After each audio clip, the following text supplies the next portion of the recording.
くて足もつかぬ皆そこ必死に間をかく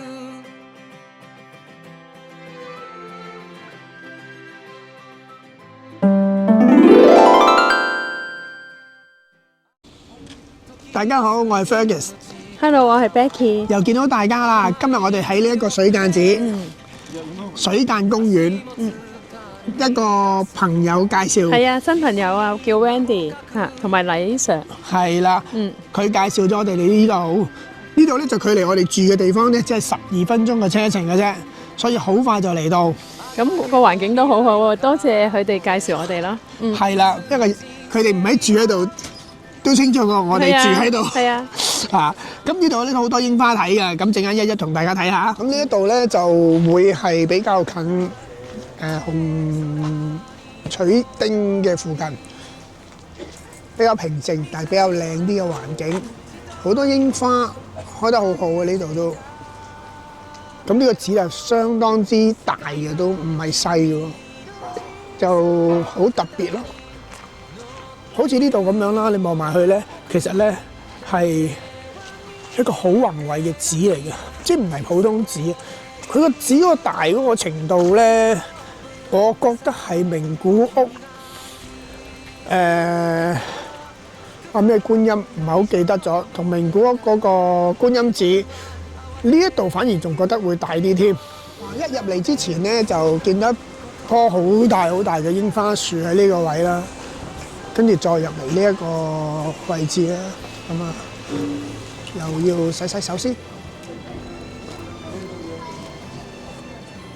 呢度進入佛廟之前咧，呢度要除鞋啦。呢個好古色古香嘅廟宇，咁呢度我陣間就會進行一個祈福。我自己做嘅，每日廟每一個日本廟我都會咁樣做噶啦。神社每一個我都會有做過呢啲嘅牌啦。咁啊俾咁頭先咧就喺呢一度啦，我就買咗2個牌啦，一個祈願嚟嘅。咁就填咗我想嘅願望啦。咁呢個叔叔咧，呢個僧人咧就幫我 keep 起咗，有我名啦、年齡啦、住嘅地址同埋心願咧，佢就會喺呢個寺裏邊供奉嘅，同我念經。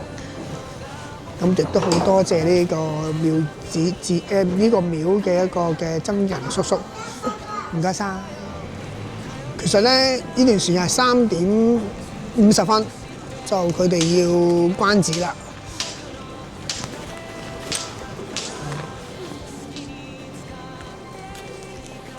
都未去公園，淨係而家寺嗰度望咗一望嘅。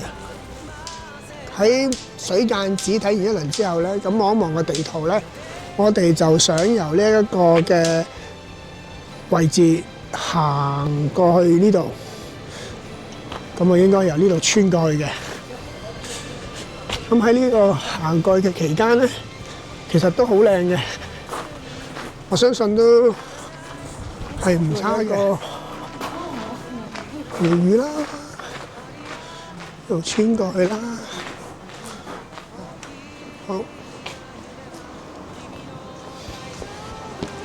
都好多好靚嘅櫻花，啊！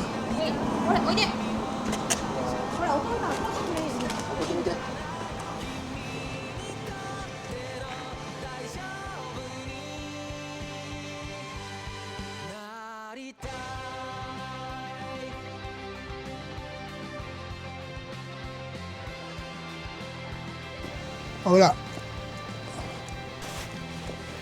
喺寺廟嗰度一行過嚟咧，基本上咧就會係到公園嘅入口嘅，好近嘅。途經咧就係呢一個一啲嘅步道啦、藥師堂啦，呢度就係聽唔聽到啲人喺度嗌啊？佢哋玩得好似好開心咁啊！咁呢個公園係有咩樣嘅咧？我都想睇下。咁興奮，哇！其實真係幾靚喎。唔上嚟真係唔知。其實行5分鐘嘅啫，上嚟。好靚。好靚啊！哇！係啊，大家喂，小心啊！小心啊，阻住行啊！因為星期日，咁啊，我諗係本地嘅村民咧，就嚟呢度嬉戲，欣賞下櫻花嚇。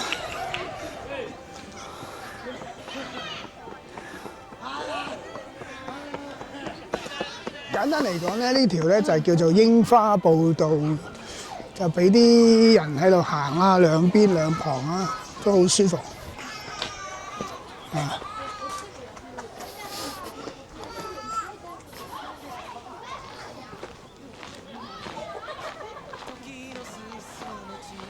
原來咧可以揸車上嚟呢一個位㗎，